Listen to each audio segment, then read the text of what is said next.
Charter Local Edition at the California Republican Party Convention in the Bay Area. I'm Brad Pomerance. We're joined by Dr. Sean Flynn. He is a professor at Scripps College. He is a candidate for the United States Congress, the 31st Congressional District in the Inland Empire, currently held by Democrat Pete Aguilar.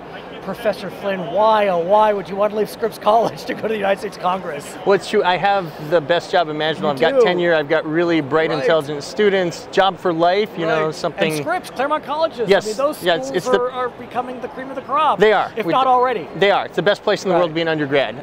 So the answer is I'm really upset about the way the country's going, especially after no one was prosecuted after the Wall Street meltdown. I actually teach finance and stuff, and you know, after the S&L crisis, 1,850 separate prosecutions, 2,300 people put in jail. Well, what happened? Why were there no prosecutions? Well, you know, when you go into the financial crisis, and 3 of the previous 5 Treasury secretaries had been heads of Goldman Sachs, there's just a lot of too much special interest lobbying and influence in Washington. Is this a Democratic Party problem or Republican Party problem or both?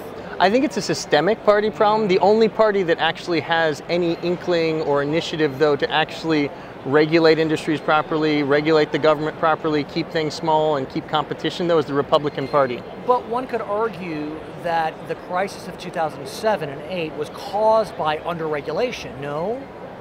No, I'd say, well, you could call it underregulation. You know, we shouldn't have got rid of Glass-Steagall. That was something Bill Clinton did in the late 90s, and it allowed at the prompting of the Republican Congress.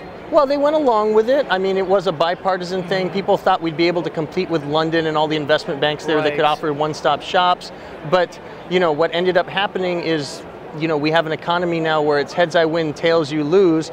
They go and bet money, and if they win, they keep it all, and if they lose, they get a taxpayer bailout, and that's wrong. And what's so interesting is on the Democratic side, you have Bernie Sanders calling for the reinstatement of Glass-Steagall, and Hillary Clinton basically saying she's not into that. And I don't think any Republicans as well are looking to bring back Glass-Steagall, am I right? I think Rand Paul was, he's obviously out of the race. He's no longer with us. He's out of the race. So you're a different type of Republican, arguably. Yeah, well, you know, I believe in free markets and competition. Adam Smith liked that. 10 pages later, he warns that all the businessmen are always going to try and form a monopoly, and someone has to watch them and stop them. And so, you know, from the very foundations of free market economics, we knew there's this flaw. You have to watch the watchers. You have to police the police. You have to make sure that people don't rig the system in their favor. But what about, for example, on trade? Traditionally, Republicans have been free traders, whereas Democrats have been more protectionist.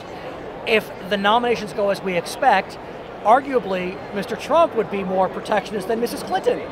Well, I want to push back on that just a little. I want to push back on that a little. The biggest thing we've done that has eviscerated American jobs related to trade isn't actually related to trade. It's the fact that we've allowed China to manipulate the currency for the last 25 years. It's complicated, but I hear you. Making their currency look artificially cheap, ours artificially expensive, and killing a lot of American jobs. And neither party has pushed back on that. But what about the trade issue? Because this is a sea change for the Republican standard bearer to be really, I'll call it, against free trade. That we haven't seen for you know, decades. I honestly think that's a caricature of his position. I think if you ask Mr. Trump what his position was, his position would be, I'm in support of free trade, but it sure as heck better be free, and it shouldn't be rigged, and there shouldn't be large corporations, you know, reforming patent laws in their favor like with TPP, and it shouldn't be an avenue for restrictive government policies, which a lot of our trade negotiations have become over the last 25 or 30 years. So, and that's my position. If the trade really is free, in the same way you wouldn't want trade barriers between